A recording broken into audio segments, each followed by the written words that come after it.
Assalamualaikum warahmatullahi wabarakatuh. Hai Sobat Muslim, jumpa kembali di channel Al-Ilmu. Kali ini, kita akan mendengarkan kajian tentang hukum makan di restoran You Can Eat, dari beberapa guru dan ustadz. Selamat menyaksikan, dan mari kita ambil ilmunya. Pada rumah makan, apakah termasuk gharar? Jawabannya betul, gharar, tapi gharar ringan. Dan gharar ringan dibolehkan. Karena kalau gharar itu nggak boleh 100%, maka kita nggak bisa transaksi. Anda beli apapun pasti ada unsur gharar. Sehingga karena di situ ada unsur gharar, nggak mungkin bisa dihilangkan. Misalnya jual beli makan dibungkus, nasi bungkus, kacang-kacangan bungkus, kemudian keripik-keripik bungkus gitu ya.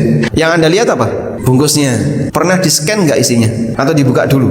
Tidak. Maka ketika Anda hanya melihat bungkusnya, tapi Anda tidak tahu isinya, ada sisi gharar yang ada. Gharar ini boleh karena masuk kategori gharar kecil. Maka dalam semua transaksi yang mereka lakukan pasti ada sisi gharar. Tapi gharar yang kecil diizinkan. Nah, all you can eat itu masuk kategori gharar kecil.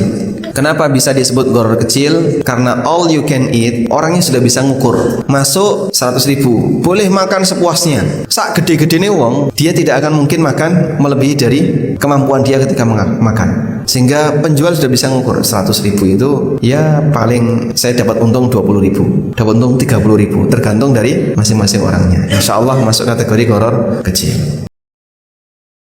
Ya Ustaz, saya mau nanya bagaimana hukum all you can eat, makan sepuasnya, tapi apabila tidak habis terkena denda, Ustaz.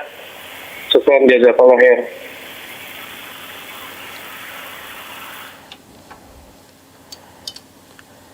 Itu ada ya di sistem restoran di masa sekarang. Dia bayar dan dia boleh makan apa saja yang dia makan. Tapi terkait dengan masalah kalau tidak habis dia kena denda. Ya ini yang menjadi menjadi masalah. Jadi harus makan ke kadar tertentu misalnya. Kalau dia tidak makan sampai kadar tertentu dia kena denda. Itu tidak diperbolehkan. Tapi kalau misalnya dia hanya bayar dengan jumlah tertentu, dia boleh makan berapa saja. Itu ada dua pendapat di kalangan para ulama di masa kini. Ada yang membolehkan dan ada yang tidak membolehkan. Saya lebih condong kepada pendapat yang membolehkan. Karena biasanya orang makan itu ada standar umumnya rata-ratanya. Semua orang paham. Iya. Nah itu bisa saling menguntungkan antara kedua belah pihak. Dan sepanjang ada keridhaan antara keduanya, maka tidak ada masalah di dalam hal itu. Semoga Allah memberi taufik kepada semuanya. Di dalam jual beli harus ada kesepakatan antara penjual dan pembeli. Kesepakatan dalam harga yang akan dibayar oleh pembeli dan kesepakatan barang yang akan diterima oleh pembeli. Itu namanya jual beli. Harus seperti itu. Nah, fikih itu untuk menyelesaikan problem ketidakadilan. Maka fikih berperan. Jadi seperti itu. Fikih itu berperan supaya tidak ada yang zalim. Orang sudah terlanjur bayar sesuatu, tak taunya nilainya sedikit, marah dong yang bayar. Itu fikih. Cuma ada lebih tinggi dari fikih. Ternyata ada damai. Ya, ini bisa saja itu masuk akad damai di situ. Sebetulnya itu yang punya warung itu ya sudahlah, pokoknya aku rela siapapun yang akan itu karena sudah ada kesepakatan, kerelaan. Jadi sudah tidak berlaku lagi transaksi serius itu. Karena apa? Sudah kamu beli satu, kamu boleh ngambil dua tiga. Berarti kan bukan jual beli. Jadi yang diambil nggak jelas karena itu bukan transaksi jual beli lagi. Jadi yang punya pun sudah berikrar bahwasanya aku berikan kepada siapapun. Seperti hibah tapi pakai taklik. Kalau kamu bayar satu, kamu boleh ambil sebanyak-banyaknya. Ibaratnya mana? Kalau kau masuk rumah ini, kau boleh ini. Jadi seperti itu. Jadi sah-sah saja karena ada kerelaan. Dan dulu itu adalah seperti ini, hibah bitalik ini, memberi sesuatu tapi pakai ikatan. Kalau kamu deketi, ambil deh. Kalau kamu dia datang, ambil deh. Kalau kamu datang, ambil deh. Kalau datang nggak boleh dong. Kalau nggak beli makan haram. Karena syaratnya belum dipenuhi. Maka dia membayar. Bayar satu kemudian dia makan, makannya banyak, ya nggak apa-apa, mau saya izinkan kok, tambah banyak pahala saya, kan gitu kan, seperti itu. Itu bisa jadi penjualnya itu adalah orang pengen sedekah sirri, sedekah sembunyi, nggak pengen dilihat sama orang, bisa jadi. Tapi harus jujur membayar dong kita. Membayar. Terus ada yang ngomong, gimana kalau niatnya saya datang dengan niat lapar, 2 hari saya tidak makan, ya sah saja. Ada orang pokoknya saya mau datang dengan keadaan lapar, biar habis 5 atau 6. Ya sah saja, dia sudah mengikrarkan, siapapun yang bayar 1 boleh. Bahkan bukan bayar, yang pengen makan 1 tok pokoknya. Pencet tombol tok, itu tok sudah. Pencet, kalau pencet makan. Taklik. Jadi pemberian yang diikat dengan sesuatu. Kalau Anda datang ke rumahku, Anda akan kuberi hadiah. Kapan Anda datang, Anda berhak hadiah. Kalau tidak, enggak. Seperti itu. Jadi itu sah-sah saja yang demikian itu. Yang enggak. Jadi itu adalah ada damainya di dalamnya, ada hibahnya, ada hadiah yang diberikannya. Cuman bahasanya kayak bahasa jual beli.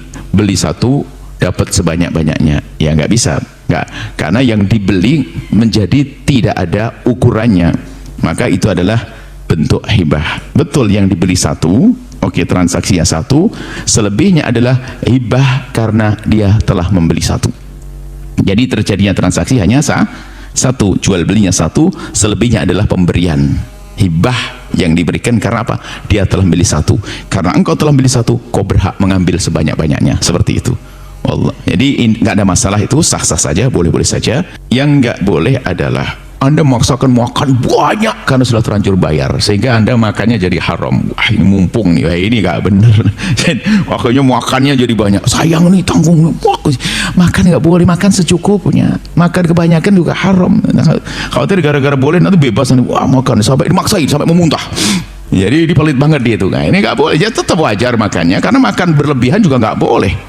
Supaya kadang-kadang kita kalau ngomong itu ada yang ketinggalan tuh, keplesetnya orang di yang ketinggalan ini. Kalau sudah bayar 1 boleh makan banyak, semua jadi rasa kita ini ya, nggak boleh makan, nggak boleh berlebihan. Jangan berlebihan kalau makan, haram jadinya makannya. Haramnya makannya tadi kalau berlebihan. Dan semoga Allah menjaga kita dari keharaman. Allah alam bisawab. Apakah ada unsur gharornya, Ustaz? Kalau dia memang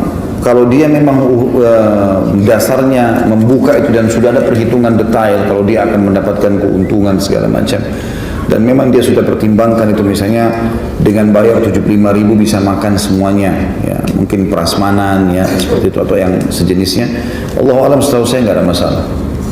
Allahu a'lam, setahu saya tidak ada masalah, karena memang dia makan, bukan dia tidak makan. Jadi dia bayar, dia makan sebenarnya, cuman tinggal banyak atau sedikitnya kan gitu. Itu insya Allah tidak ada masalah. Skema all you can eat yang diterapkan di restoran-restoran hukumnya memang khilaf antara para ulama.